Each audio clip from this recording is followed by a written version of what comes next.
Hello, my name is Gary J. Whitehead. Today I'll be reading some poems to you from my latest poetry collection, Strange What Rises, published by Terrapin Books in 2019.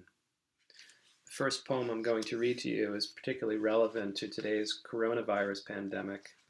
I wrote this poem about the Ebola epidemic some years ago, and it is entitled Cordon Sanitaire.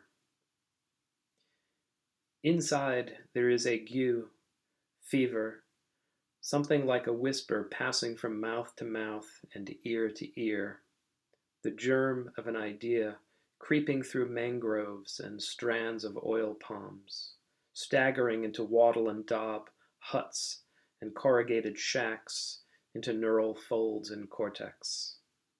Outside there are armed guards, a day-night sentry of worries, no one allowed in or out. Centuries old, this practice, leper colonies on mountain tops, disfigurements shuffling in thin air. In Venetian harbors, ships lay at anchor for 40 days before plague-free merchants could row toward shores with their sacks of spices and piles of bright silks.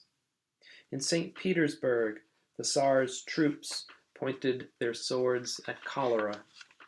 In the Purple Pyrenees, an army assembled, 15,000 strong because of a single germ carried across the sea in a Cuban brick. And so too in the equatorial now. Out there, the nothingness of night and jeering guns. And in here, the black shapes struggling for their lives and held in by imaginary lines.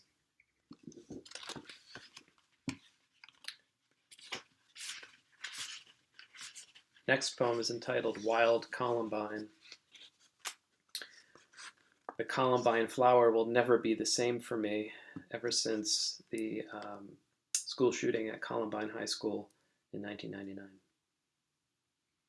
Wild Columbine. Some bells ring of their own accord.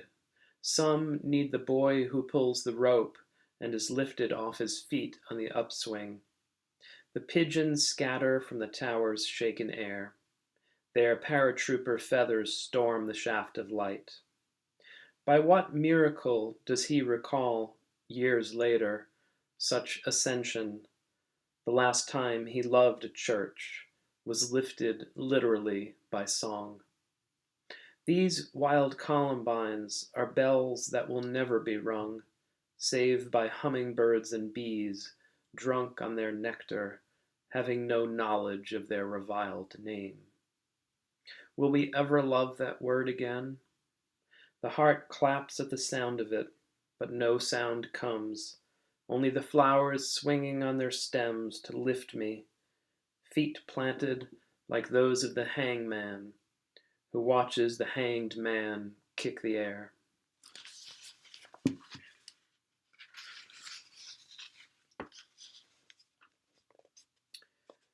This poem is entitled Pretend It Was Just the Wind. Water crept into our furnished home, the one in the flood zone, but zoned anyway, and anyway our home, though we spent so little time there. And now that we've moved on, I think of the outlets sparking out, and my guitar rising against the wall until it fell and became a boat that drifted from room to room, knocking into legs of tables and chairs. I think of the books the water took from the shelves and opened at its leisure as it snaked and rose, the rain still rapping at the roof and at the swollen windows. And of all the items of our life, our braided rugs, the dog's bed and bowls, the sofa with its pillows, the lamps, the photos, the figurines, all of them out of their element and into another, which held them and rocked them gently.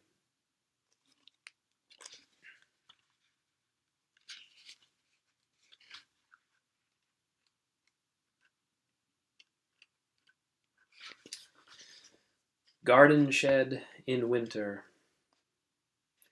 It was unfazed by cold. In fact, it seemed content with disuse. The rolled packs of seeds, the bamboo poles and tomato cages, the oil-stained floor and clods of dried grass.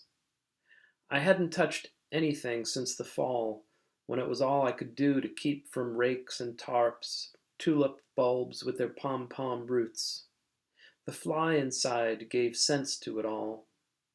Now I was there, wondering why I'd come. The shovels leaned where I'd left them, the spade and hoe. The twine hung from its peg. There, a pea-sized mummy rolled in a web. Couldn't I see there was nothing to do? I took a last look and pulled the door to.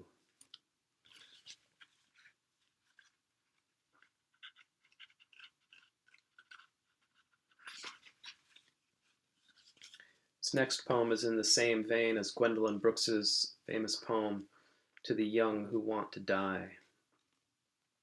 Grounded. You who would fly into the day-chasing night, there's no room left for you. The late-night bars have closed early too. Can you see the jets in their descent? They come in a queue like stars that follow the rule of some new universe, down and down, till tires meet tarmac with a screech, a sigh of smoke. Can you hear the light rail train? It needs so much to stay on track, it flattens the coins the child parted with just to feel such a thing. What else holds on?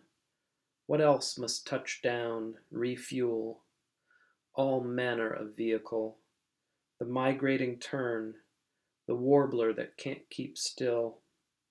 The stomach demands it as the branch demands it, as the ground demands the oak stand in the yard all its life, as the seabed demands the sea, the earth, everything to its center, where there is no room either, though it holds everything close.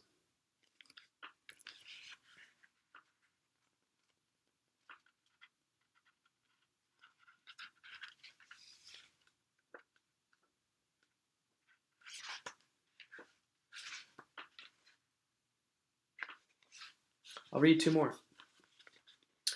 Summer leaves. Headlights snaked through hemlocks and black pines, not in any hurry, though not without a sense of seeking. One lamp tilted up toward the trees, where something seemed to hide, the other staring straight ahead, and now into the green shining discs of a mule deer's eyes, which, when the beam passed, blinked a few times, and saw, perhaps, the fatigued faces at the station wagon's windows, and then the dusty trailer behind. Maybe the deer watched as the car creaked to a stop, and the people stepped out, hungry and a little stiff, the father backing the camper into a level spot, the mother lighting a lantern, her children huddling in its yellow glow. Maybe the deer was a doe, and in the safety of the dark she nudged her spotted fawns and went on chewing the sweet summer leaves.